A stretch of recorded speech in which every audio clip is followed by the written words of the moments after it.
The image is stuck in our heads, a stooped, hairy figure dragging a club in one hand and a woman by the hair in the other. He stands at the mouth of a dark cave, a fire crackling nearby. He speaks and grunts and points. He is a brute. Simple, savage. This is the caveman. It's a powerful image. It's in cartoons, in movies, in our collective imagination, and it is almost entirely wrong. The people we lump together under that single clumsy label were not simple-minded beasts.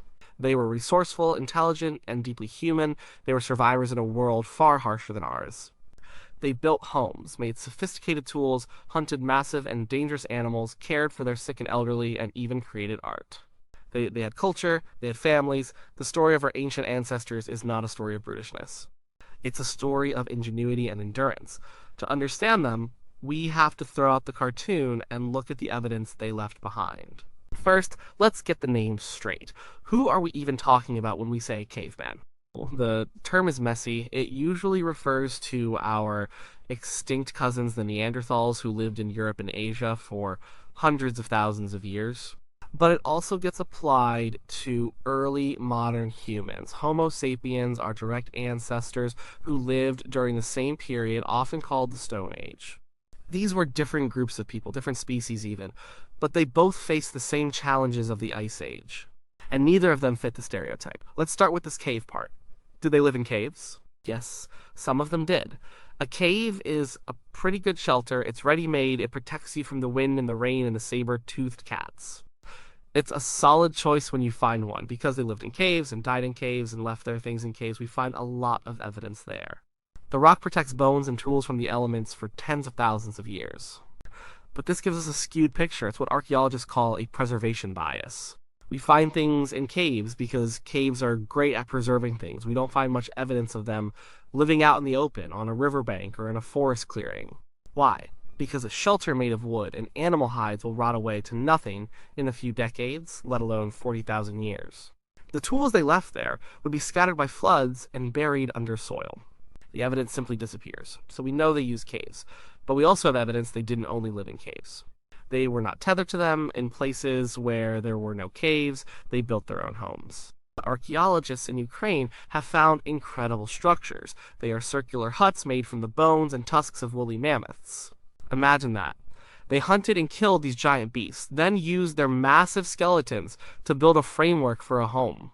They would have stretched animal hides over this frame to create a warm, sturdy shelter against the freezing Ice Age winds. This wasn't a simple lean-to, it was architecture. It required planning, cooperation, and an incredible understanding of materials. They lived in rock shelters under cliff overhangs. They set up camps in the open, likely using tents made of hide and wood, much like many hunter-gatherer people in more recent history. They were mobile, they followed the herds of reindeer, bison, and mammoth.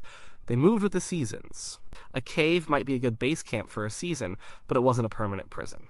The idea of them being stuck in one dark, damp cave their whole lives is just wrong. They were masters of their landscape. Now let's tackle the brute part. The idea that they were unintelligent is perhaps the biggest misconception of all. This stereotype started with the very first Neanderthal skeleton that was studied in detail back in the early 1900s. The skeleton was from an old man found at a site in France called La Chapelle aux Saints. He was stooped over with arthritis. The scientists who studied him, Marcel and Boulay, reconstructed him as a shuffling, ape-like creature with a dull mind. Boulay was a product of his time.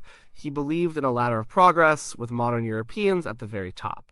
He expected to find a primitive, inferior being, so that is what he saw.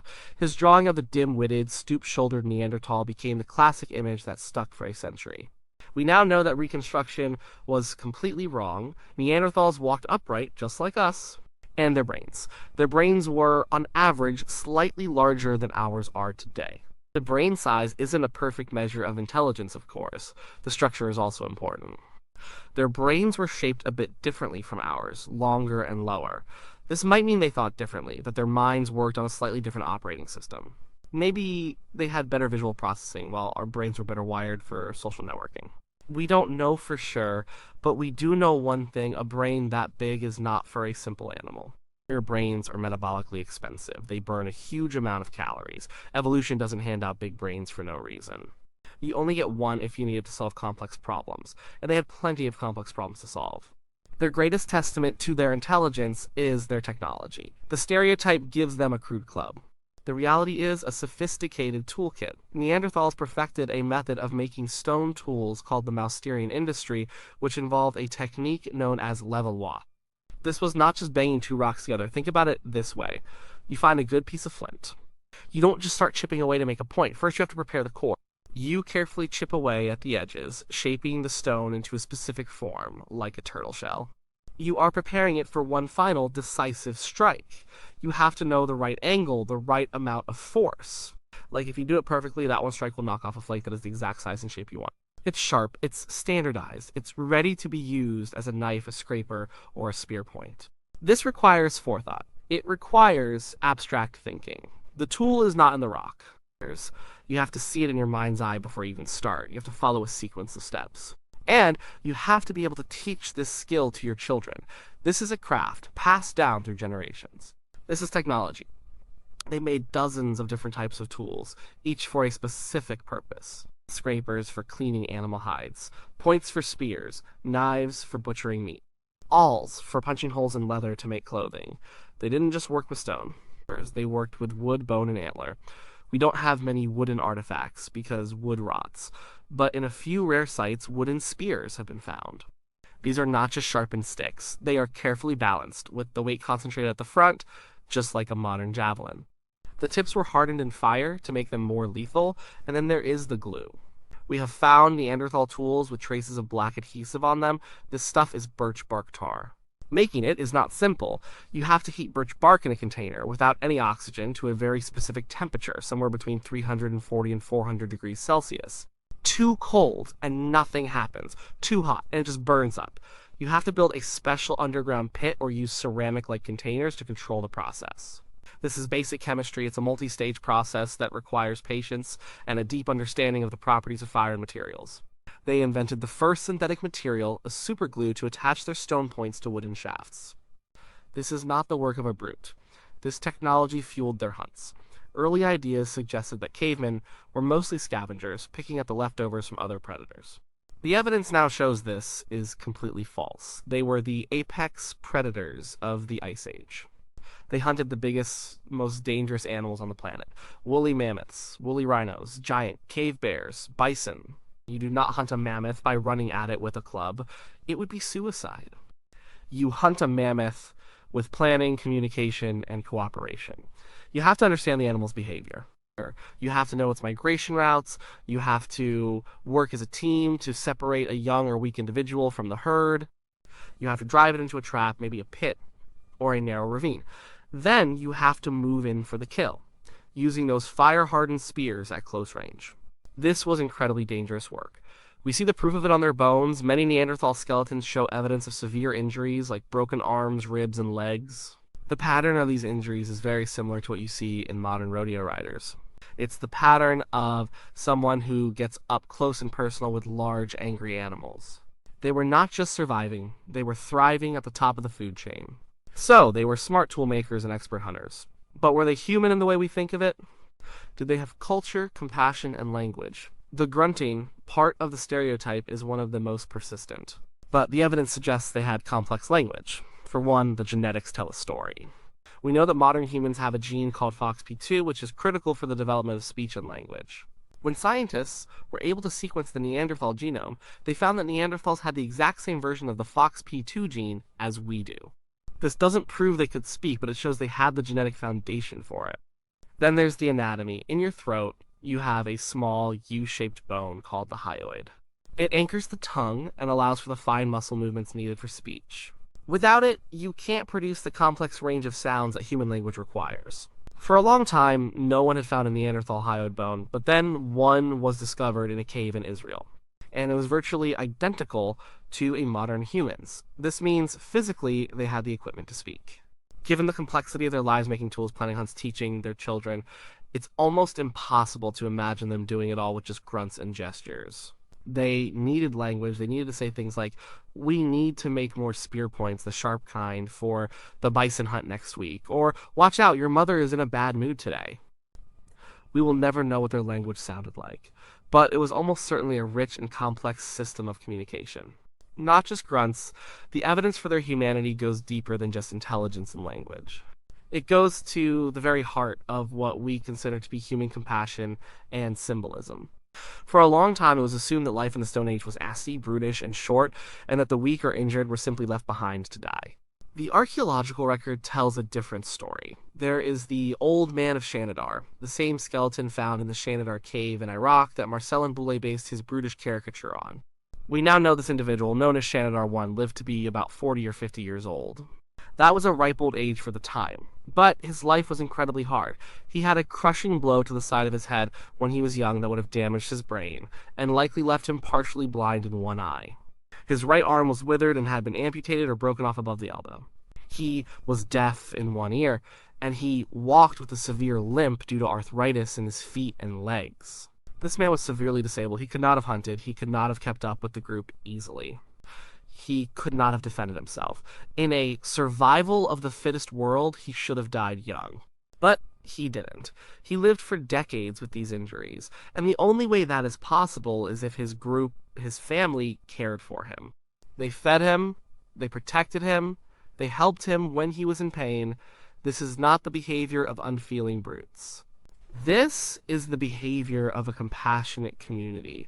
It is evidence of empathy. And we see it again and again. Skeletons of other individuals who survived for years after suffering debilitating injuries. They took care of each other. They also cared for their dead. Animals, when they die, are left where they fall. But Neanderthals and early modern humans often buried their dead. Finding a complete skeleton from this period is a strong sign that it was a deliberate burial.